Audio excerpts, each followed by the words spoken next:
Zombies have been the icon in many major horror films in Hollywood and a major focus in the celebration of Halloween. But where did the idea of reanimated life spark, and where did it originate? History records show that zombie attacks have occurred since 60,000 BC. Our objective today is to answer these questions and more with this documentary film, The Cause, Effect, and Protection from Zombies.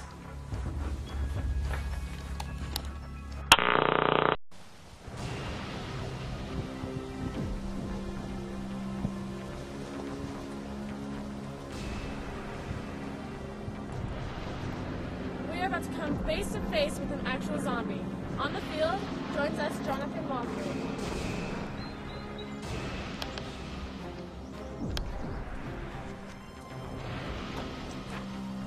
Hey, back off. Well, hello there, Dr. Coffin. And what do you want with my zombie? Well, to examine it, of course.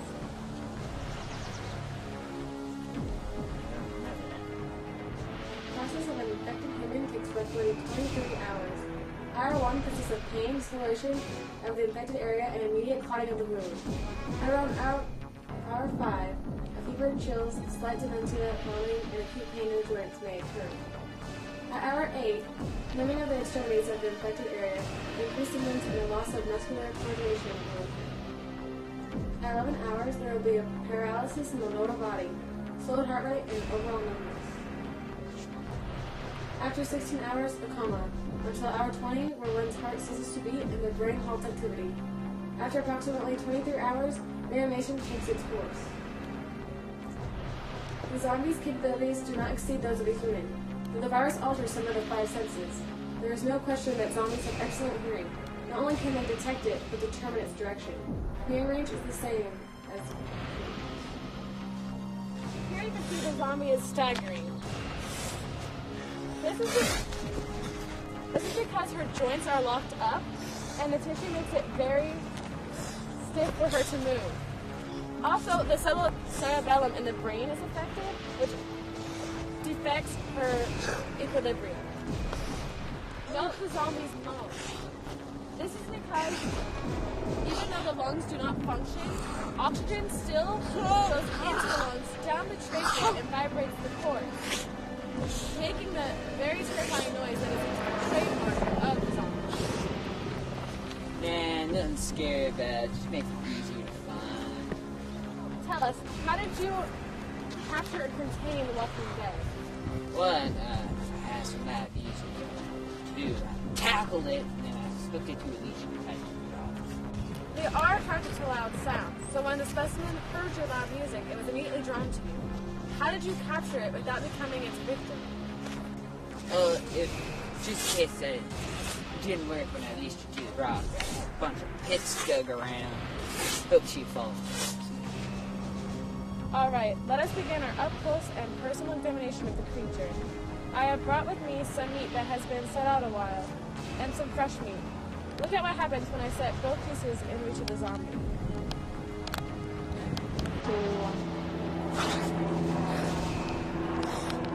Zombies prefer fresh meat to that of old. It is known that this is a taste factor, but merely because the zombie does not see the rotting meat as a food source, and therefore it will seek fresher meat. Well, what about others? See how the creature is instantly alerted. The new sound is signs of a new food source, fresher food source. And she can smell the pheromones of Jonathan here, making her food all the more apparent to her. You see how her eyes are rolled back and not fixed on her prey. She uses her sense of smell to find him. This is an excellent explanation for those who do not have eyes but are still able to find and be just as deadly. This only portrays how incredible their night vision can really be. Solomon, it's a horrible way to die. The symptoms do develop a little under a day, and it is a painstaking process. Sadly, there's no cure yet, but by studying the cell and virus, we should be able, and hopefully in the future. There are ways of protecting yourself. Make sure if you ever come in contact with one, you wear proper protection. Short hair is functional because the Walking Dead cannot grab it so easily as to make you a victim. And wearing tight-fitting clothes is also a wonderful idea. So therefore, I'd be in more danger wearing a flowing lab coat. Also, if you find yourself crossing paths with one, they are very easy to avoid, as they are slow and unintelligent. But if you stay in one place, that is vulnerable. They will find you eventually. You should keep moving or get to a high place they cannot climb. They can use stairs, but not so much ladders. You may climb onto your roof, or perhaps, if you live in an upstairs apartment, you are big down the stairs enough to where the zombies cannot reach you. And this zombie will continue to eat until her stomach implodes, or it will just come out of her throat, until she can't fit anymore. Let us see what is in her stomach. But first, we will demonstrate how to successfully stop a zombie. Mr. Walker?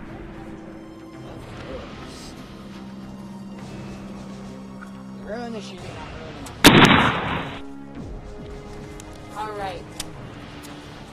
I'm now going to cut open the stomach contents of the specimen.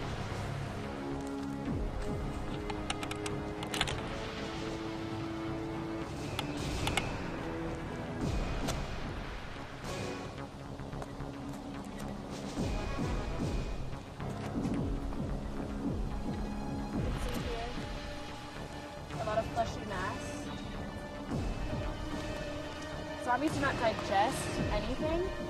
They pretty much eat their flesh, and it remains intact in their abdomens. Their stomach implodes.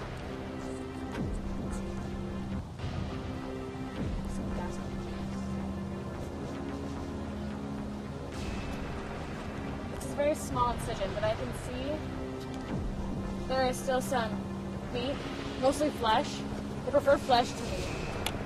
They also can't rip through very much.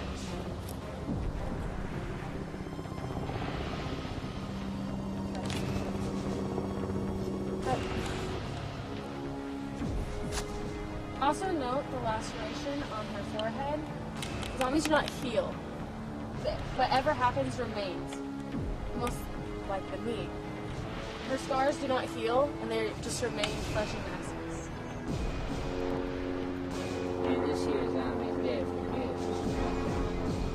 Yes, injecting Solanum into a cadaver would be senseless, as the bloodstream has ceased to function, and so the virus would be unable to reach the brain. An injection to the brain would have the same result. The expired cells would not respond. So now, for all you have learned about these screen pools, they are not the same as in the movies.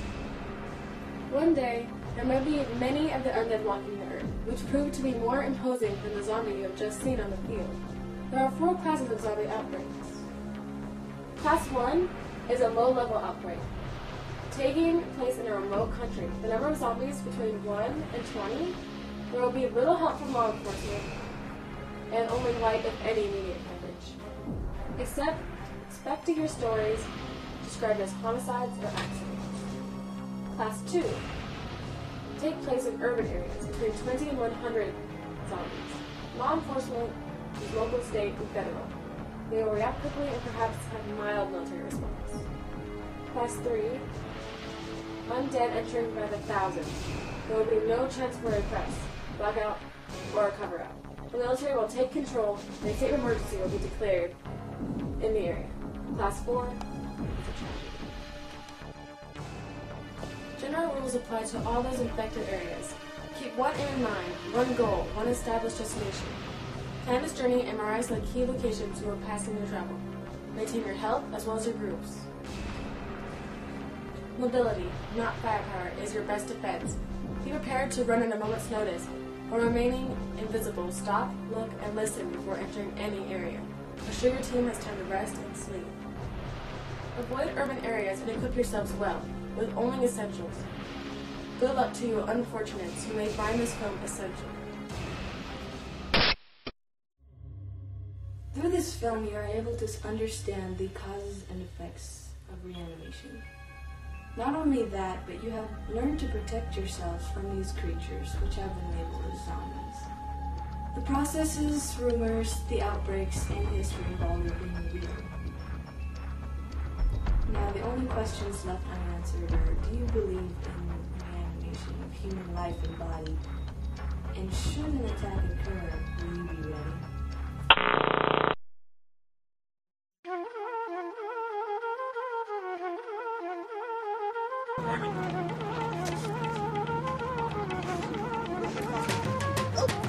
Okay, I'm sorry.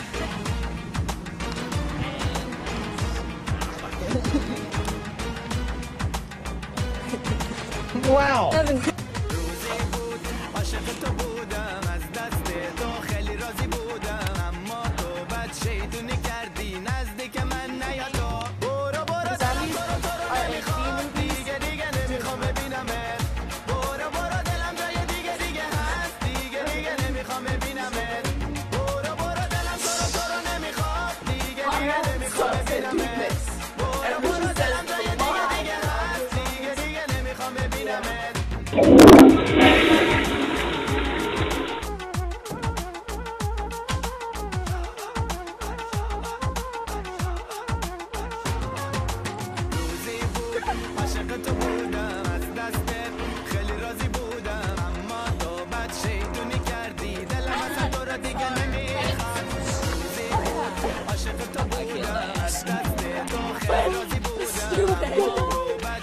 I'm excited.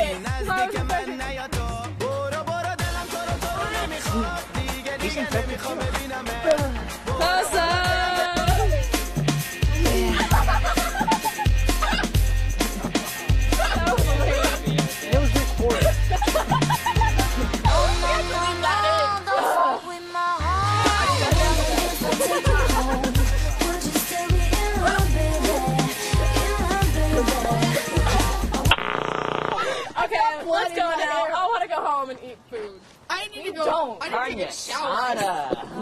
Disgusting. I smell like carne asada. Okay, let's clean up now.